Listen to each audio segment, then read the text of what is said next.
This all started in December of 1987 with a truck like this. It had 3 flat tires, none of the rims matched, had a dead battery, manual steering, a 3-in-the-tree shifter, but $400 and a tow home, and it was mine. By August of 1988, I had already bought new tires and rims, put exhaust stacks and truck mirrors on it. I changed to a floor shifter, but it still had a vinyl bench seat and stock interior. I built an overhead console for a CB radio, cleaned up and painted and tuned up the 250 inline-6 engine and added power steering. By next month, I had completely redone the interior with bucket seats, center console, new steering wheel and gauges, and full carpeting. Then I got it ready for paint. By October, I had painted it myself for a couple $100. I was offered $7,000 for the truck. I should have stopped there, but no, I had to do it the hard way. So 6 months and quite a few $1,000s later, it was time for a 400 small block V8. I pulled out the 6-cylinder and dropped in the V8.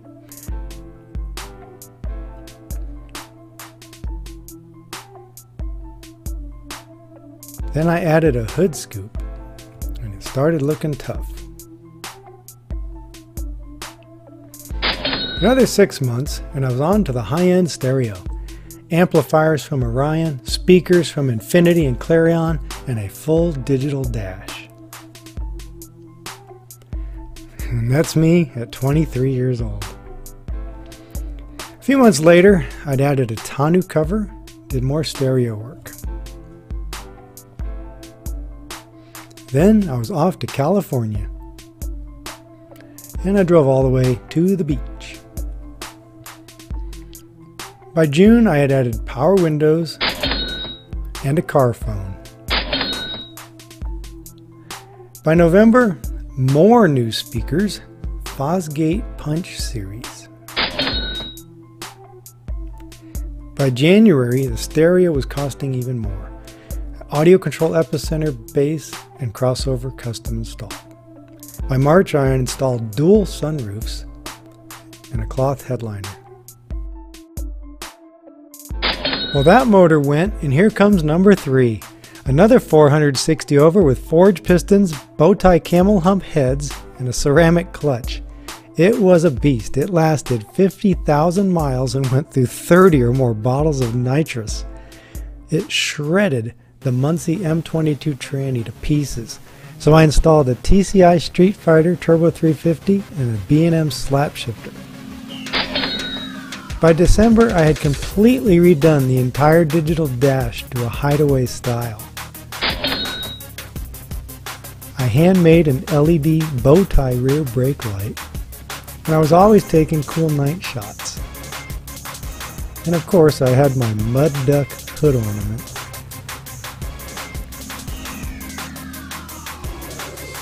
Summer went along and I played with some camera tricks and night shots. I even caught a jet fly by in the sky.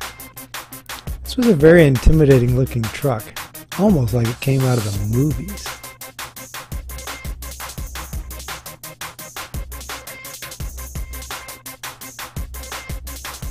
This here is trick photography, not Photoshop. In October, I had designed, drawn, and airbrushed this mural by myself. Come February, new rims and tires.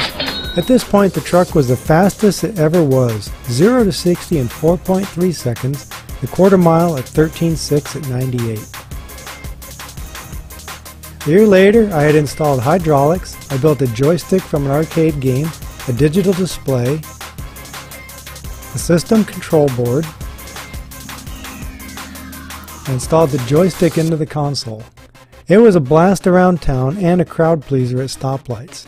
The system was controlled by a joystick and a separate remote control.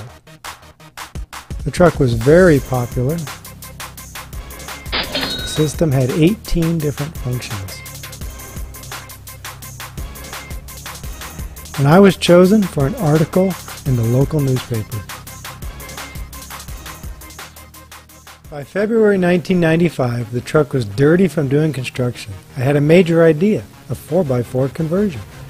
Then I built a huge sleeper for the 15-inch subs, and moved all the stereo components to the sleeper.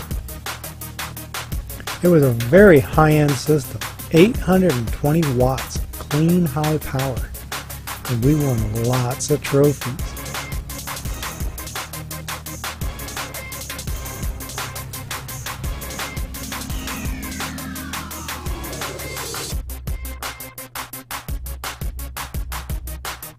And the new reveal, this is the new beast.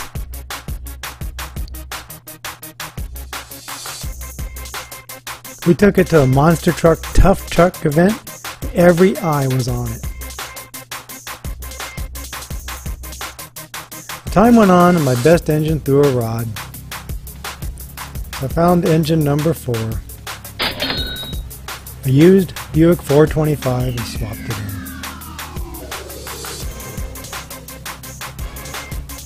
Then we decided to head to Arizona. Hey, don't tell U-Haul. Like I said, that engine was used, so by February, engine number 5. Another small block Chevy with through-the-hood headers.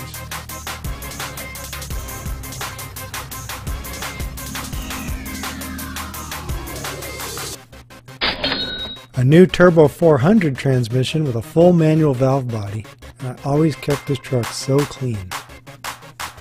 Here we are four-wheeling in Phoenix. Yes, I drove up that hill. It was a nice day to get full shots of the whole system again.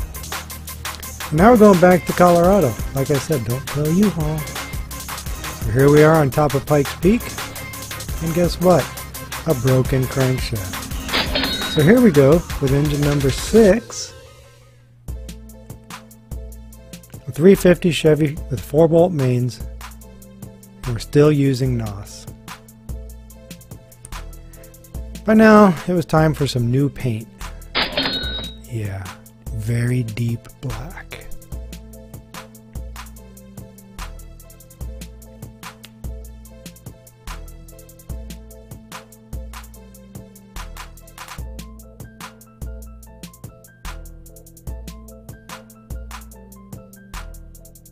All back together, and here we are at the Good Guys Car Show in PPIR. We even got to run it around the oval. By now the hydraulics had gotten upgraded, all 4 wheels with 12-inch chrome cylinders. Still with all the tricks.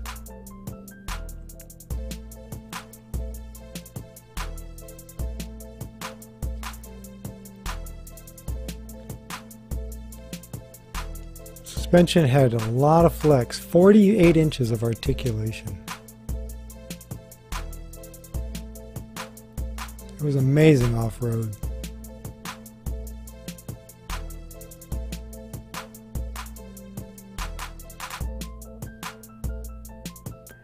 Well, I can't stop, can I? So here's a Wyand 177 blower, crane roller rockers. It was completely insane, still running NOS.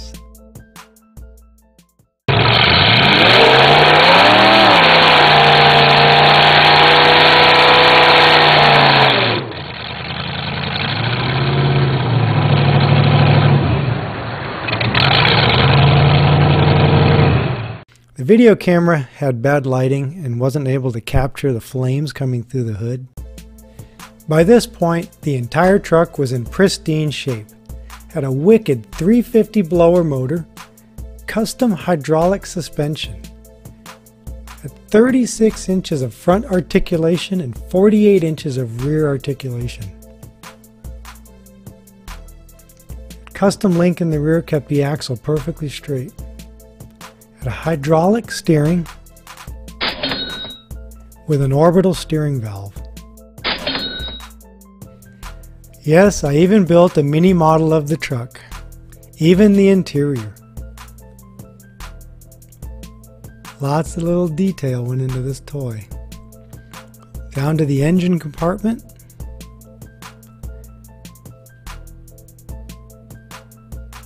And even the suspension.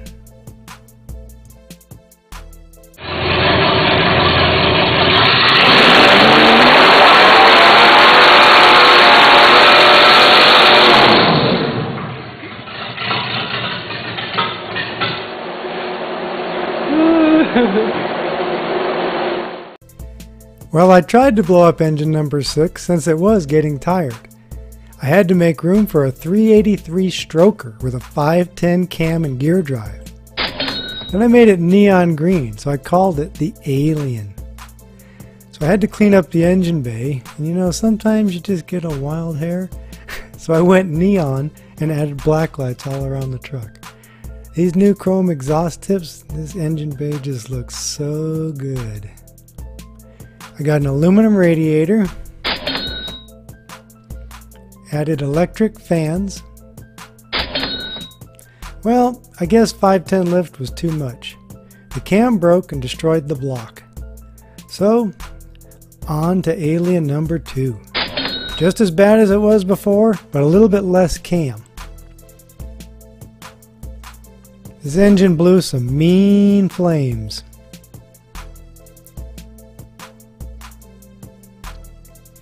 Here's some night shots with all those black lights.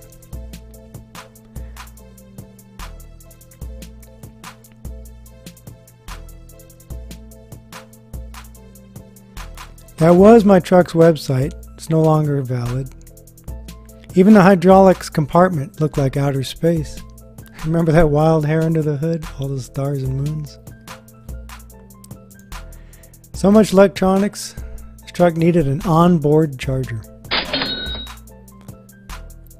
All the gadgets. Custom 7-spoke steering wheel. CB, scanner, GPS. And don't forget the NOS. You know, did I ever stop adding speakers?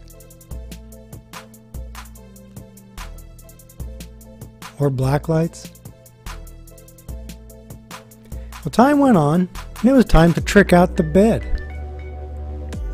So I padded the sides, and gave it full carpeting. I decided to build a motorized tonneau cover. It rolled and glides along the side of the bed with ball bearings.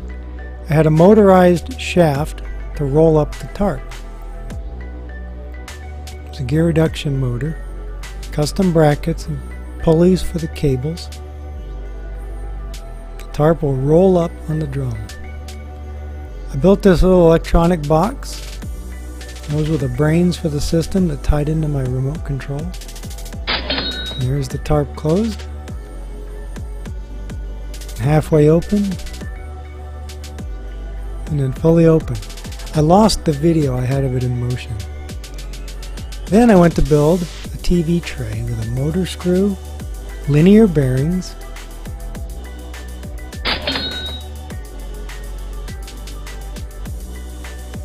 and built this mechanism to fold the TV out.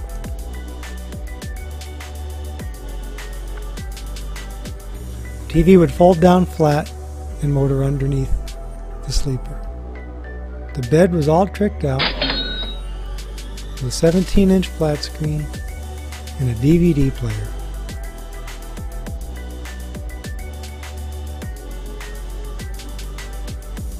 Then I decided to build a wing, because why not, right?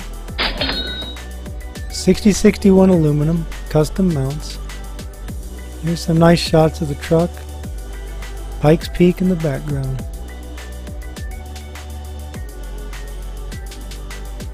Hope you enjoyed this video. Please click the like button and subscribe to keep up to date with all my crazy antics.